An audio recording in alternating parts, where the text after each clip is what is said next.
palang ginawa ko yun. Kaya sana, hindi ka nalang nakipaglampungan kay Attorney Mayor in public. And don't deny it. Kitang-kita ko kayong dalawa sa akto.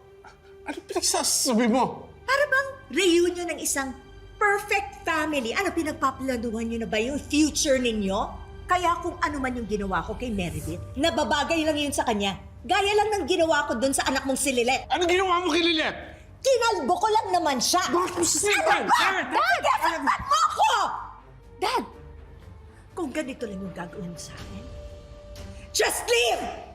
Sana nga totoo lahat ng mga parata mo sa akin.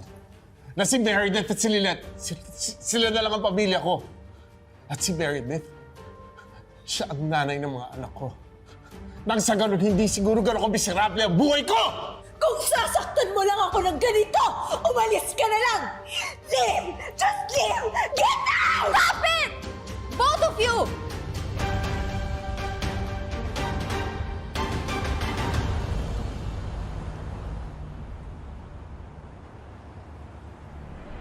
Kahit ka pa yung pinakamagaling na abogado sa buong mundo, hindi ko ipagpapalit yung tinang ko para sa inyo.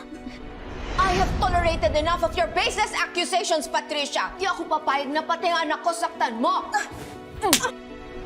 May sakit po si Attorney Mayor? She hasn't been sleeping well, and Era left her home alone. And she's really been thinking about you, Lilet.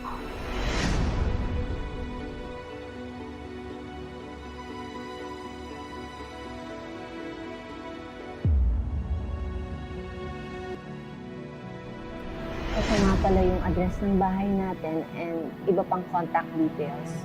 No matter how busy I am, from now on, I will always make time for you, anak.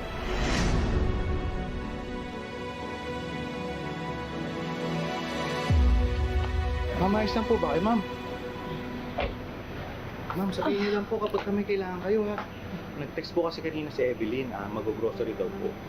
Okay, I'm okay. Thank you.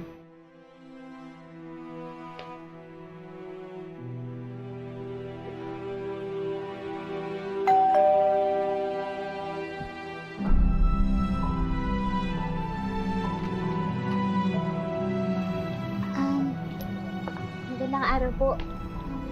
Nandiyan na po ba si Attorney Mayor? Kayo po ba yung anak ni ma'am? Opo. Nakauwi na po ba siya? Opo.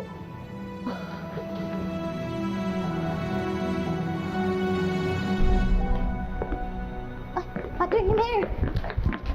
Ano po nangyari sa inyo?